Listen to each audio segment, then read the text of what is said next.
ತಂಗಿ, ಮದುವೆಗಿಂತ ಮುಂಚಿತವಾಗಿ ನಿನ್ನೆ ಮದುವೆಕಿನಿ ಅಂತ ಓಡಾಡಿ ಬರ್ತಿದ್ದಿ. ಹೇಗೇನೋ ಗಂಡ ಸತ್ತ ಗಂಡ ಏನ್ ಮಾಡಾರತಿ ಮುಚ್ಚಾಕೊಂಡ್ ಬಂದಿ. ನಮ್ಮ ದೋಸ್ತರು ಹೇಳ್ಯಾರ ಏನಂತ ಬ್ಯಾಡ ದೋಸ್ತ ಮದುವೆ ಆಗ್ಬಾರ್ದು, ಮದುವೆಗಿಂದೆಲ್ಲ ಕೆಲಸ ನಿನ್ನ ಮಾಡ್ಬೇಕಂತ ಹೇಳಿ. ಹೌದು, ಎಲ್ಲ ನಿನ್ನ ಮಾಡ್ಬೇಕು. ಮತ್ತೆ ಹೌದು, ಅಡಿಗೆ ಮಾಡ್ಬೇಕು, ಮುಸುಕ್ ತೊಳಿಬೇಕು, ನೆಲ ಒರೆಸ್ಬೇಕು, ಸೀರೆ ಒಗಿಬೇಕು, ಜಂಪರ್ ಒಗಿಬೇಕು. ಹೌದು, ನಿಮ್ ಇಬ್ರು ಲಂಗ ಮಾತ್ರ ಬೇಕು ಅಲ್ಲಿ ಅನ್ಸುತ್ತೆ.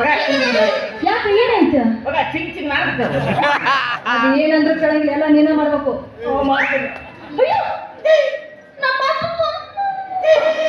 ಹೌದು ತಂಗಿ, ಅಪ್ಪ ಗೊತ್ತಿದ್ದ ಮದುವೆ ಆಗಿವಿ, ಸೋದರ ಮಾವ ಗೊತ್ತಿದ್ದ ಮದುವೆ ಆಗಿವಿ. ಈಗ ಹ್ಯಾಂಗ ಇಬ್ರು ಬಂದ್ರೆ ಸೋದರ ಮಾವ ಬಂದು ಹೆಂಗ್ ಮಾಡೋಣ? ನಮ್ಮ ಮಾವ ಬರತ್ತನ ಹೆಂಗ್ ಮಾಡೋಣ? ಗಂಡಸರ ನೀನು ತಾಳಿ ಕಟ್ಟಿ ನನ್ನ ಬರ್ಲಿ.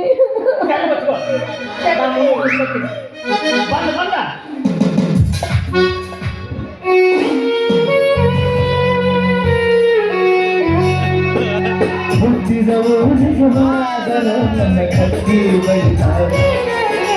ಕೊಟ್ಟ ಮನೆಗೆ ಹೋಗಿ ನೆಟ್ಟಗ ಮಾಡದಿ ಸಂಸಾರ. ನಿನ್ನ ಸಲುವಾಗಿ ತಂದೆ ತಾಯಿಯಿಂದಾಗಿ ನಿನ್ನ ದೂರ. ನಿನ್ನ ಸಲುವಾಗಿ ತಂದೆ ತಾಯಿಯಿಂದಾಗಿ ನಿನ್ನ ದೂರ. ಕನಸಿನಾಗ ಕರೆದಂಗ ಕೈಯ ನನ್ನ ಗೆಳೆಯರ, ನನ್ನ ಗೆಳೆಯರ. ಹುಟ್ಟಿದವು ನಿಜವಾದರ ನನ್ನ ಕಟ್ಟಿ ಬಳಿತಾರ. ಹುಟ್ಟ ಮನೆಗೆ ಹೋಗಿ ನೆಟ್ಟಗ ಮಾಡಲಿ ಸಂಸಾರ. ಸಾಕಾದ್ರಿ ನಮ್ಮ ಮಾವ ರೊಕ್ಕ ನಮ್ದಿದ್ದ ರೊಕ್ಕ ಮಾಡ್ಕೊಂಡ್ ಬರ್ಬೇಕು ಚೀನಾ ದೇಶ ಬಾದ್ರ. ಅಲ್ಲಿ ನೋಡಿದ್ರೆ ಮಂಗ್ಯ ನನ್ನ ಮಕ್ಕಳು ನೌಕರಿ ಕೊಡಿಸ್ನದ್ ಕರ್ಕೊಂಡು ಹೋಗಿ ನಮ್ಮ ದೇಶದಾಗ ಹಂಡಿ ಗೊಬ್ಬರ ಇಟ್ಟಿಲ್ರಿ ನಾವು. ಅಲ್ಲಿ ನನ್ನ ಕುಂಡಿ ಗೊಬ್ಬರ ಹೋಗಿ ಹಚ್ಚಿದ್ರು. ವಾಸನೆ ತಡ್ಕೊಳಕ್ ಹಾಕಿದ್ರಿ, ಯಾಕಂದ್ರೆ ಅನ್ನ ತಿನ್ನಂಗಿಲ್ಲ, ಬರೀ ಹಾವ ಚೋಳ ತಿಂತಿರ್ತಾವ. ಅದನ್ನ ಯಾವ ಬಿಟ್ಬಿಟ್ಟು ಬಂದೆ. ಹೆಂಗಿದ್ರು ಸ್ವದ ಸೊಸಿ ನನ್ನ ಮೇಲೆ ಅದನ್ನ ಮದುವೆ ಇಟ್ಟಿದ್ವಿ.